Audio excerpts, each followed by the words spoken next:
육화균열의 시작. 결혼식을 일주일 앞둔 어느 날 강도현의 회사에 문제가 생겼습니다. 갑자기 주요 거래처에서 계약을 취소한다고 통보해온 것입니다. 이상해. 별다른 이유도 없이 갑자기. 도연이 걱정스럽게 말했습니다. 정숙은 직감적으로 지수와 관련이 있다고 생각했습니다. 혹시 지수가? 설마 그럼. 지수는 번역 일을 하는 아이잖아. 우리 회사 일과는 상관없어. 하지만 며칠 후 더 큰 문제가 터졌습니다. 도연의 회사가 탈세 혐의로 세무조사를 받게 된 것입니다. 이건 정말 이상해. 우리가 탈세를 할 이유도 없고. 도연이 당황했습니다. 정숙은 박 탐정에게 연락했습니다. 지수가 뭔가 하고 있는 것 같아요. 조사해보세요. 이틀 후 박 탐정의 보고가 들어왔습니다. 부인 김지수가 익명으로 세무서에 신고를 한 것 같습니다. 그리고 주요 거래처들에게도 강도현 회사의 불리한 정보들을 흘린 정황이 있어요.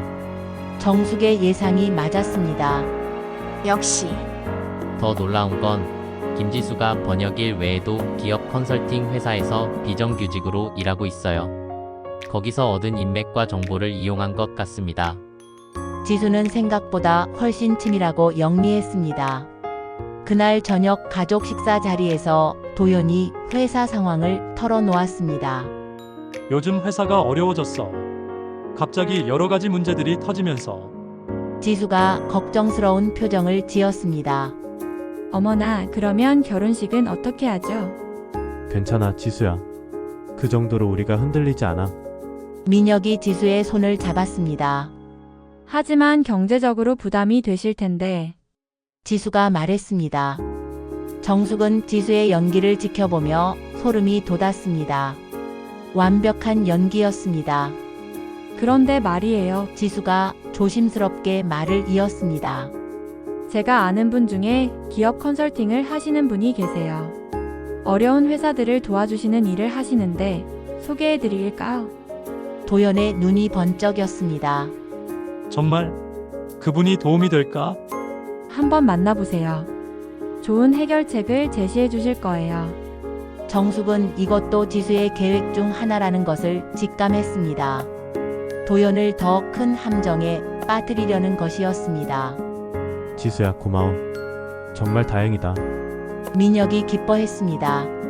지수는 미소를 지었지만 그 눈빛은 차가웠습니다.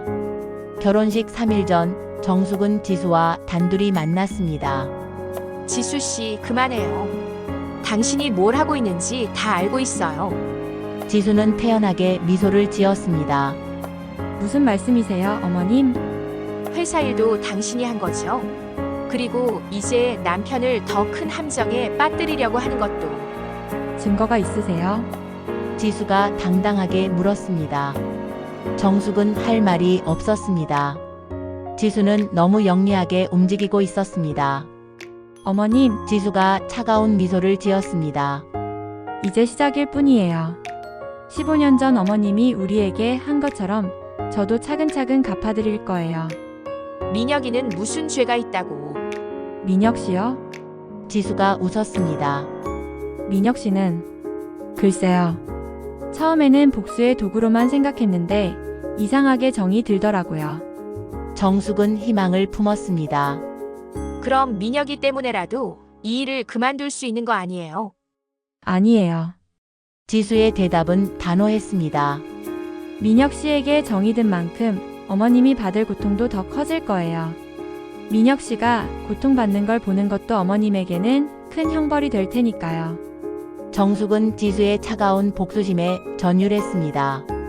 이 아이는 15년 동안 복수만을 생각하며 살아온 것이었습니다. 지수 씨, 이렇게 살면 당신도 행복하지 않아요. 행복? 지수가 비웃었습니다. 7화 폭풍 전야. 결혼식 전날 밤 정숙은 잠들 수 없었습니다. 내일이면 지수가 정식으로 자신의 며느리가 되는 것이었습니다. 그리고 그때부터 본격적인 복수가 시작될 것이었습니다. 도연은 지수가 소개해준 컨설턴트와 만난 후 더 큰 투자를 결정했습니다. 정숙은 그것이 함정이라는 것을 알고 있었지만 확실한 증거가 없어 막을 수 없었습니다. 여보, 정말 괜찮을까요?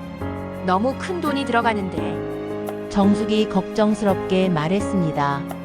지수가 소개해준 분이야. 믿을만해. 도연은 지수를 완전히 신뢰하고 있었습니다. 한편 민혁은 결혼을 앞두고 행복해하면서도 한편으로는 불안해했습니다. 지수야, 정말 괜찮은 거지? 어머니가 좀 이상하셔. 너에 대해서 뭔가 걱정하시는 것 같아. 괜찮아요, 민혁 씨.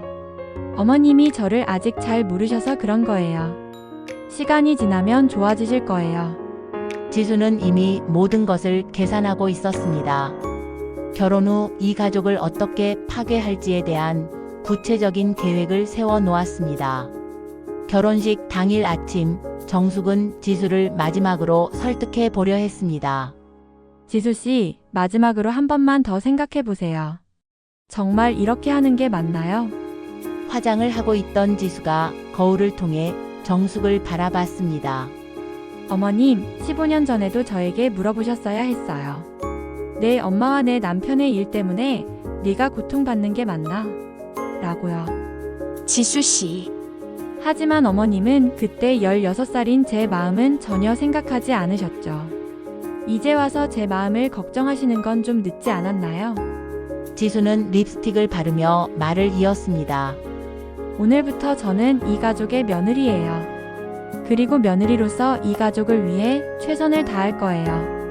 어머님이 원하시는 방향으로요. 그 말에 담긴 위협을 정숙은 느꼈습니다. 결혼식장은 화려했습니다. 도연은 경제적 어려움에도 불구하고 아들의 결혼식만큼은 성대하게 치르고 싶어 했습니다. 미녀가 행복해라. 정숙이 아들을 끌어안으며 말했습니다. 아들의 행복을 위해서라도 지수와 맞서 싸워야겠다고 다짐했습니다. 어머니도 행복하세요. 이제 좋은 며느리를 얻으셨잖아요. 민혁이 웃으며 말했습니다. 정숙은 씁쓸하게 미소 지었습니다. 아들은 아직 아무것도 모르고 있었습니다. 결혼식이 끝나고 피로연이 진행되는 동안 지수는 완벽한 신부 역할을 해냈습니다. 모든 하객들이 지수를 칭찬했습니다. 정말 좋은 며느리를 두셨네요. 지수 씨 정말 예쁘고 착해 보여요. 정숙은 그 모든 칭찬을 들으며 복잡한 마음이었습니다. 피로연이 끝나고 집으로 돌아가는 길, 지수가 정숙에게 작게 속삭였습니다. 8화 진실과 용서. 결혼 후 한 달이 지났습니다. 지수는 예상대로 강도현의 사업을 더 큰 위기로 몰아넣었습니다. 컨설턴트를 통해 투자한 사업이 완전히 실패하면서 강도현은 거의 파산 위기에 몰렸습니다. 이럴 수가. 모든 게 꼬였어. 도연이 절망에 빠졌습니다. 지수는 완벽한 며느리 연기를 계속했습니다. 아버님, 제가 뭐라도 도와드릴까요? 제 적금이라도. 아니야, 지수야. 이건 내 문제야. 도연은 지수의 순수한 것처럼 보이는 마음에 더욱 죄스러워했습니다. 한편 정숙은 박탐정을 통해 지수의 모든 계획을 파악하고 있었습니다. 다음 단계는 민혁의 카페 사업을 망가뜨리는 것이었습니다. 정숙은 더 이상 기다릴 수 없었습니다. 아들에게 모든 진실을 말하기로 결심했습니다. 미녀가, 엄마가 중요한 이야기가 있어. 뭔데요, 어머니? 그렇게 심각하게 말씀하시니까 무서워요. 지수에 관한 이야기야. 정숙은 15년 전의 일부터 현재까지의 모든 상황을 민혁에게 털어놓았습니다. 민혁은 처음에는 믿을 수 없다는 표정이었습니다. 어머니, 그게 정말이에요. 지수가 정말 복수를 위해서. 그래, 미녀가. 엄마도 믿기 싫었지만 모든 증거가 있어. 민혁은 충격에 빠졌습니다. 그럼 지수가 저를 사랑한다고 한 것도 거짓말이었다는 거예요? 그건 확실하지 않아. 하지만 처음 접근은 분명히 복수가 목적이었어. 그날 밤 민혁은 지수와 심각한 대화를 나눴습니다. 지수야, 솔직하게 말해줘. 당신이 나에게 접근한 진짜 이유가 뭐야? 지수는 잠시 망설이더니 모든 것을 털어놓았습니다. 맞아요, 민혁 씨. 처음에는 복수가 목적이었어요. 15년 전 당신 부모님 때문에 우리 엄마가 받은 고통을 똑같이 돌려주고 싶었어요. 민혁은 충격을 받았지만 차분하게 들었습니다. 하지만 당신을 알아가면서 정말 사랑하게 됐어요. 처음에는 그것도 복수의 일부라고 생각했는데 지금은 아니에요. 그럼 지금은 어떤 마음이야? 지수는 눈물을 흘리며 말했습니다. 모르겠어요. 복수하고 싶은 마음과 당신을 사랑하는 마음이 섞여서 저 자신도 뭐가 진짜인지 모르겠어요. 민혁은 지수를 안아주었습니다. 지수야, 이제 그만해. 복수는 아무것도 해결해주지 않아. 하지만 우리 엄마가 받은 고통은 어떡해요? 제가 어릴 때 받은 상처는 그것도 이해해. 하지만 이런 식으로는 안 돼. 우리 모두가 불행해질 뿐이야. 며칠 후 네 사람이 모두 모인 자리에서 모든 것이 공개되었습니다. 정숙이 먼저 입을 열었습니다. 지수야, 15년 전 일에 대해서 진심으로 사과할게. 그때 제가 너무 감정적이었어요.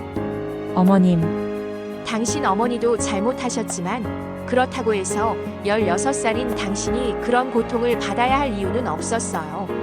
도연도 고개를 숙였습니다. 지수야, 내가 정말 잘못했어. 15년 전 일도 그리고 그 일로 너희 모녀가 고생한 것도 모두 내 책임이야. 지수는 처음으로 진짜 눈물을 흘렸습니다. 15년간 쌓인 한이 터져 나오는 것 같았습니다. 저는 정말 힘들었어요. 엄마가 우울증으로 고생하시는 걸 지켜보는 것도, 학교에서 놀림받는 것도, 모든 게 어머님들 때문이라고 생각했어요. 미안해, 지수야. 정말 미안해. 정숙도 눈물을 흘렸습니다. 하지만 이제는 민혁 씨를 정말 사랑해요. 복수보다 사랑이 더 커졌어요. 민혁이 지수의 손을 잡았습니다. 나도 당신을 사랑해, 지수야. 도연이 입을 열었습니다. 지수야, 아저씨가 당신 어머니에게 준 상처와 고통에 대해서 어떻게든 보상하고 싶어. 어떻게 하면 될까? 지수는 잠시 생각하더니 말했습니다. 아직도 어머니 간병비와 장례 비용 때문에 빚이 있어요. 그것만 해결되면 당연히 도와줄게. 그리고 앞으로 내가 하고 싶은 일이 있으면 뭐든 지원할게. 아버님, 정숙이 지수에게 다가가서 손을 잡았습니다. 지수야, 이제 정말 우리 가족이 되자. 과거의 아픔은 이제 그만 놓고. 어머님, 감사해요. 지수는 그동안 계획했던 모든 복수를 포기했습니다. 강도연의 사업도 지수가 가진 인맥을 통해 다시 회복시켜 주었습니다. 1년 후 지수는 임신 소식을 알렸습니다. 어머님, 저희에게 아기가 생겼어요. 정숙은 진심으로 기뻐했습니다. 정말. 지수야, 축하해. 이제 정말 새로운 시작이에요, 어머님. 과거는 모두 묻어두고 우리 아이에게는 사랑만 주고 싶어요. 그래, 지수야. 우리 모두 행복하자. 지수는 어머니 김미연의 영정 앞에서 말했습니다. 엄마, 저는 복수 대신 사랑을 택했어요. 이게 맞는 것 같아요. 이제 편히 쉬세요. 그렇게 15년간의 원한과 복수는 용서와 사랑으로 끝이 났습니다. 때로는 복수보다 용서가, 미움보다 사랑이 더 큰 힘을 가지고 있다는 것을 모든 이들이 깨달은 것이었습니다.